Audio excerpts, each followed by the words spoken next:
Any talk of the Illuminati normally begins with a man called Adam Weishaupt. Adam Weishaupt was born on February the 6th, 1748 in Bavaria, Germany. At the age of 7 he enrolled in a Jesuit school, and the occult ideas that were taught to him from that young age stuck with him for the rest of his life, helping to form his worldview and ideologies. As he grew up, he also studied classic religion, which is a euphemism for Gnosticism and other ancient forms of the mysteries. Thus, by the time Weishaupt reached adult maturity, he was very well versed in the occult. When Pope Clement XIV abolished the Jesuits in 1773, Weishaupt went on to become a professor of Catholic canon law, a post that only Jesuits had ever held up until that point, and within a few years he had joined the secret society of Freemasonry. Now, when Adam Weishaupt joined Freemasonry in the 1770s, it had already long been a fully occult society, but it was organised into the telltale pyramid-shaped knowledge hierarchy. The masses or muggles at the lower end of the society were completely ignorant of the true nature and meaning behind their doctrines and rituals.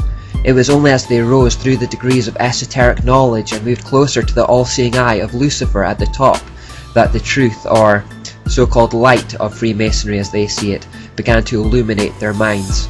I use the past tense, but it's the same today. In the Scottish Rite version of Freemasonry, which is the most widely known and practiced, there are a minimum of 33 degrees to ascend through in the hierarchy, with still more elite Illuminati degrees, such as the Shriners above that.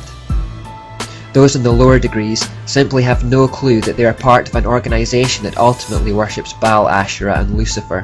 Even those relatively high up are misdirected, and even Christians have been ensnared in the organisation, believing it is compatible or even complementary to their faith. Weishaupt, however, was no such muggle. With his Jesuit background and knowledge of the mysteries through his studies of classical religion and Greek philosophy, he was well aware of the origin of the doctrines and rituals of speculative masonry. Therefore, on May 1st, 1776, just 3 years after the Jesuits were formally shut down, he attempted to form his own elite secret society within a secret society. He would base it on the exact same principles and techniques of the Jesuit order.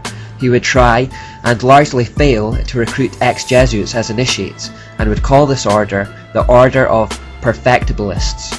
In time, they became more famously known as Ordo Illuminati Bavarensis, or the Illuminati for short. The Illuminati means the Enlightened Ones. These were to be an elite group made up of only those at the top of the Freemasons' pyramid. They prided themselves on their intellectual superiority and depth of insight over the average man, whether Freemason or not.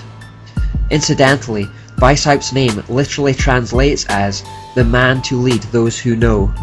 The word Adam means man, the word Weiss means to know, and Haupt means leader.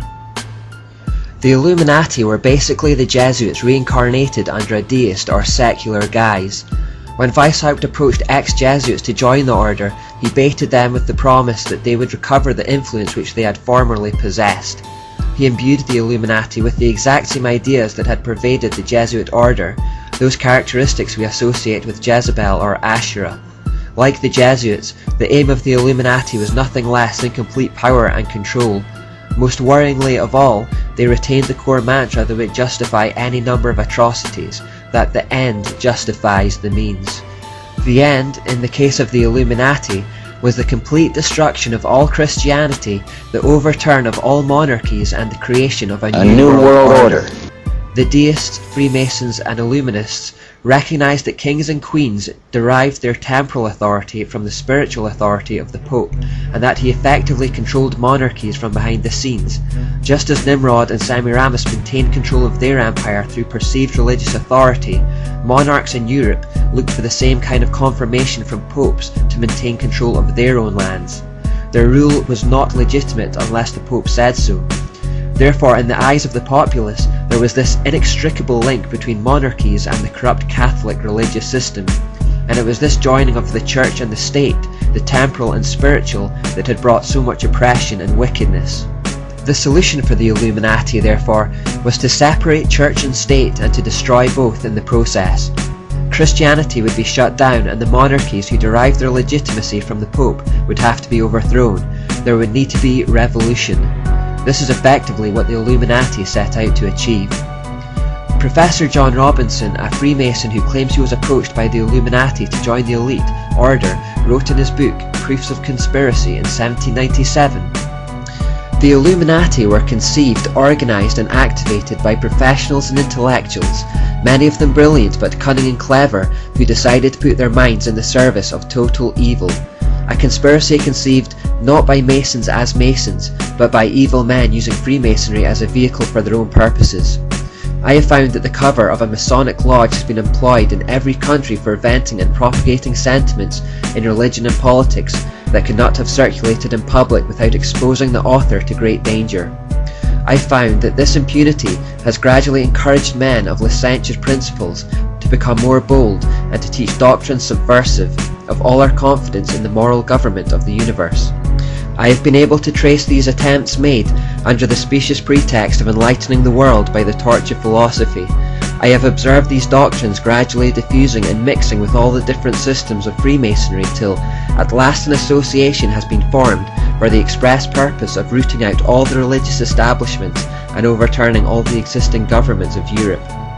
The primary goal of the Illuminist is to get the possession of riches, power and influence without industry, and to accomplish this they want to abolish Christianity, and then universal profligacy will procure them the adherence of all the wicked and enable them to overturn all the civil governments of Europe, after which they will think of farther conquests and extend their operations to the other quarters of the globe. Just a quick interjection to point out the important statement made that abolishing Christianity would lead to universal profligacy. This is still true today. The spiritual temperature of a city, nation and continent largely depends on the spiritual temperature of the Christian Church. If we find our culture falling into wickedness, it is probably because our churches are failing. While just our mere presence on the earth is slowing the rate of decay and acting as a barrier to Satan, we have been told to be salt and light. How salty we are will preserve morals and standards in our society, and how brightly we shine will determine the kind of place we live in. We need to shake off apathy and fear and learn how to be both salt and light again today. John Robinson then goes further, explaining, an association has been formed for the express purposes of rooting out all the religious establishments and overturning all existing governments. The leaders would rule the world with uncontrollable power, while all the rest would be employed as tools of the ambition of their unknown superiors. Robinson is describing an occult hierarchy here, a few elite, illuminated ones ruling over a mass of muggles, except this time it's on a global scale. Weishaupt was well aware that Freemasonry was the perfect vehicle for the Illuminati, simply because of its secrecy. He says, "The great strength of our order lies in its concealment. Let it never appear in any place in its own name, but always concealed by another name and another occupation. None is fitter than the lower degrees of Freemasonry.